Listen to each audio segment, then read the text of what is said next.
Welcome back, beautiful tri-state area. You're listening to A Moment of Zen right here on 710 WOR, the voice of New York, iHeartRadio. I'm your host, Zen Sams. Coming up next in our disability awareness segment, brought to you by Your Home TV and our friends over at Kathy Ireland Worldwide. Today, we're featuring Jay Stoyan, founder of the Disability Channel. Now, Jay grew up in Toronto and was diagnosed with Familial Mediterranean Fever, an incurable illness which he continues to deal with to this day. He became a published author, documenting his experiences in his novel Flanagan's, A Tale of the Streets. From managing a popular nightclub in Toronto's entertainment district to being a dedicated dad and diehard sports fan, loyal to Toronto's teams throughout the struggles, of course. Jay launched the disabilitychannel.ca in 2014 by and for persons with disabilities, specifically highlighting veterans. Today, he joins me to chat disability awareness, career, and demystifying stigmas. Joining us now to the show is the amazing Jay Stoyan. Welcome, superstar. Thank you so much. I'm blushing by that introduction. I really appreciate the kindness. Thank you so much. Without a doubt, you deserve it. You deserve it, my friend. So let's chat familial Mediterranean fever, what they call FMF. It's an autoinflammatory rare genetic disorder characterized by recurrent short-lived episodes of fever and inflammation. To my understanding, it causes recurrent fevers and painful inflammation of the abdomen, chest, and joints. And it's an inherited disorder that usually occurs in people of Mediterranean origin, including, to my understanding, those of Jewish, Arab, Armenian, Turkish, North African, Greek, or Italian ancestry. But I did read that it can affect people in any ethnic group. Jay, can you share with us when you were first diagnosed with familial Mediterranean fever? Wow, that's a great introduction. You really did your homework. So I really appreciate that, Zen. Wow, that's great. Yeah, so I received I conducted it from my parents at about 6 months old. So it's a gene thing. Both my parents are Macedonian, Mediterranean, of course, and I received when I was 6 months old. And from the time I was 6 months old to about the time I was 12, I spent half my life in and out of hospitals, including Hospital for Sick Children's here in Toronto, which is renowned as one of the world's best hospitals for kids, the Mayo Clinic, the Cleveland Clinic, and they were experimenting on me. They knew what I had, but they didn't solve it, as I was the first kid, according to reports through Hospital for Sick Kids, diagnosed with the illness. Everybody else were adults. So at about 12 years old, they kind of turned to my mom and said, you can keep him here, you can take him home. He's going to get it and then get better, get better. So really what it is, it's a fever on steroids. So we all know what COVID is now, right? We all know what COVID is. My symptoms are exactly the same as COVID, plus about 50, right? You add about 50 ailments that come along with my fever, from sore to swollen gums, to respiratory problems, to rashes, to bumps on my legs. Thankfully, as an adult, I've learned to combat it. I think I'm the only person in the world, because I've done some research and I've talked to a lot of people, that I'm the only person with my illness, according from what I understand, that can be functional. Everybody else is, they can't hold a job, they can't get out of bed. But because I'm a martial art guy, I've learned how to stretch out my illness, because it's all about a knot that appears in your body. The knot for me it triggers my illness. If I can get the knot out, hopefully the illness will stay away. So I sleep on the floor. It's funny. I'm sure we all know the movie The Exorcist, right? So I filmed myself on the floor, on a flat floor, watching my body go like this. It's realigning itself. And if it realigns itself quick enough, my illness stays at bay. So I've learned how to keep it at bay, but I still get it. I was just down the other day and it knocks me out like it's COVID. Now I know that there's no cure for this disorder, and signs and symptoms of FMF usually begin, like you said, during childhood and occur in these bouts you're talking about, with what they call attacks that last 1 to 3 days. And of course, this cripples the individual from being able to get out of bed and work and have a productive life, let alone the arthritic attacks. Those may last for weeks or months. So I know that it's not an easy thing to be able to, deal with on a day-to-day if you do suffer from it. Now, you specifically, what are some of these symptoms you had, and what are your current challenges? Well, back in the day, I used to get convulsions. So I used to get convulsions. So I had to be rushed to the hospital. That's when I was really young. And then my fevers used to reach anywhere from 103 to 105. They used to have to put me in tubs full of ice water just to cool me down. It went to the point where my parents didn't know what to do. And I actually went to one of our high priests who tried to get it out of me. Like my parents were desperate because they seen how much it was affecting my life. Right. So nowadays, really what it is staying away from physical activity, staying away from stress, and staying away from, obviously, I can catch a cold maybe a little easier than anybody else, but other than that, I'm pretty good. Like people say, Jay, if you didn't have your illness, you never get sick. Like I never, touch wood, I never get sick unless I have a bout with my illness. Now, interestingly enough, the fever, the abdominal pain, the chest pain, which can make it hard to breathe deeply, the painful and the swollen joints, usually in the knees, ankles, and hips, the red rashes on your legs, especially with people who have this condition below the knees and the muscle aches. But there's one particular troublesome, if you will, uh, thing that came up, and it was amyloidosis. So during attacks of FMF, your body may produce a protein called amyloid A, not typically found in the body. And that's a buildup of a protein that causes inflammation, which can cause organ damage. And kidney damage is, in fact, the most uh, after effect. So amyloidosis can damage the kidneys, causing nephrotic syndrome. And nephrotic syndrome occurs when your kidneys' filter systems are damaged. And people with nephrotic syndrome may lose large amounts of protein in their urine and can lead to blood clots in the kidneys and/or failure. And that's all because of this disease. Now, how has living with this illness shaped your perspective on life and your career choices?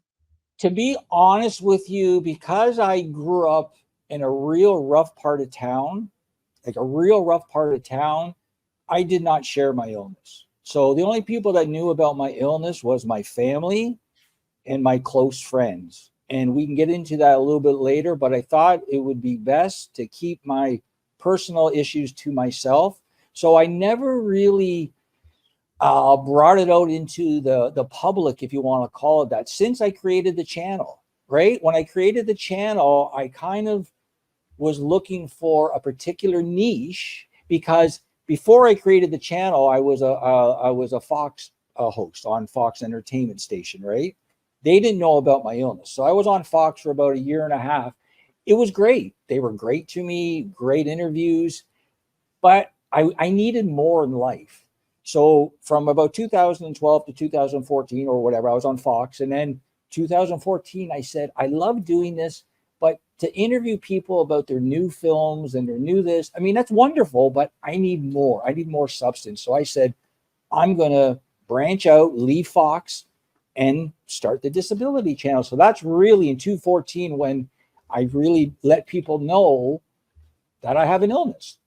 Right. And so the disability channel, you talk to a lot of different people across Canada, even across the world.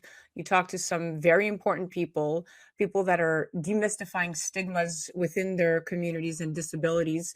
Talk to me about that, demystifying stigmas surrounding disabilities. And of course, this inspired your novel Flanagan, to document your experience in this way. Can you talk to us a little bit about both? Sure, that's a real good question. I feel very lucky in the body I am because I have all my limbs.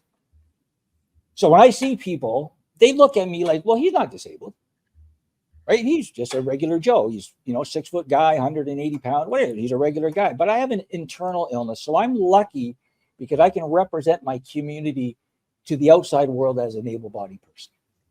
So because I deal with my whole crew, my whole team, my whole staff are disabled. I see what they go through every day. I'm so blessed because we have people on our team that are quadriplegics. We have people that are in wheelchairs. It's very sad, but it's very inspiring. So I feel like I'm the front of the train, and to everybody else, I look like an able-bodied person. So therefore, when I bring out the disability subject, they go, "Oh, like, tell me more about that, Jay. Like, you don't look disabled," and I go, well, I have an internal illness. So it's actually, good in a serendipity way. You know what I mean? Like I get in through the back door, but then I tell people exactly what I do, and everybody goes, "Oh my goodness, like that's great!" Like so, So it's been really good. it's remarkable how you were able to paste the two together. And I say paste because that's what you did. Now, the story behind your novel Flanagan's, what inspired you to document your experiences in this way? Well, like I said, growing up I grew up in a place called Scarborough, Ontario, which was a blue collar, very rough neighborhood, but very loving. I great family, great friends, and just everybody in our neighborhood was just a little bit of a rascal, right? Everybody was a little bit of a rascal. I have two older brothers; they were big rascals in our neighborhood, and my last name was pretty prominent in the area we grew up with, and being a younger boy of three boys, and everybody liked to have fun and go and do stuff, that I got challenged a lot because of my older brothers in my family. And then so I just sort of fell into that world for a bit, not for any other reason, because my parents they are terrific. I had every opportunity that every other kid had in my neighborhood, which wasn't much. You know, we had a bicycle and we had a hockey stick, and you go out and play all day. So it was just part of the makeup of how I grew up, but it wasn't anything that I dreamed to do. I got to do this. It just happened that way. It's almost like Right. organic, There you right? go. Yeah. Now, how do you balance your responsibilities as a published author, a show host, and a dedicated dad?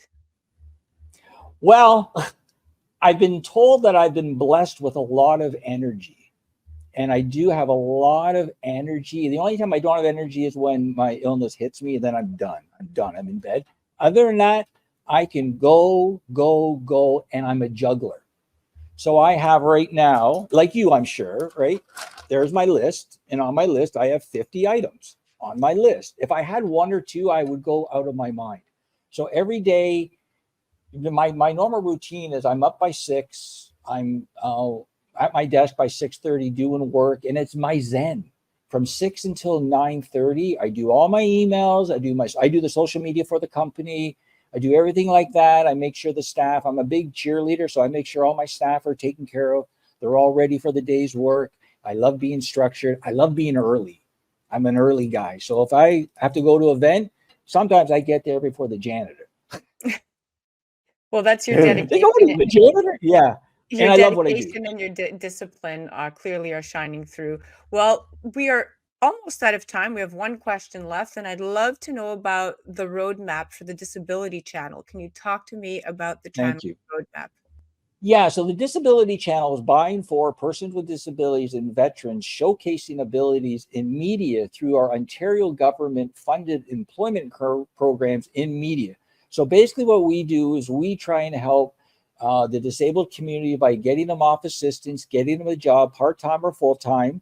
For veterans, we help them transition from the battlefield to the workforce through our programs and get them jobs. So we're all about creating employment, and we have lots of opportunities as we've been to the Super Bowl 6 years in a row. February 225, we're looking to participate in media and production at the Invictus Games for the veterans out in British Columbia. So, and we're TV and radio, so we get to showcase all the benefits and all the success stories with our community and the most vulnerable and our heroes. So it's all about creating opportunities, creating employment in media for persons with disabilities, veterans, and able-bodied people too. We don't discriminate against anybody. So if you want to find out more about our channel, you can go to www.thedisabilitychannel.ca. You're the best. Jay, thank you so much for coming on. We are officially out of time, my friend, but I just want to thank you for chatting with me and really gracing us with your presence today and truly, truly being so inspirational. It was a pleasure chatting with you. Well, I really appreciate the opportunities, and thank you so much, and hopefully we'll talk again.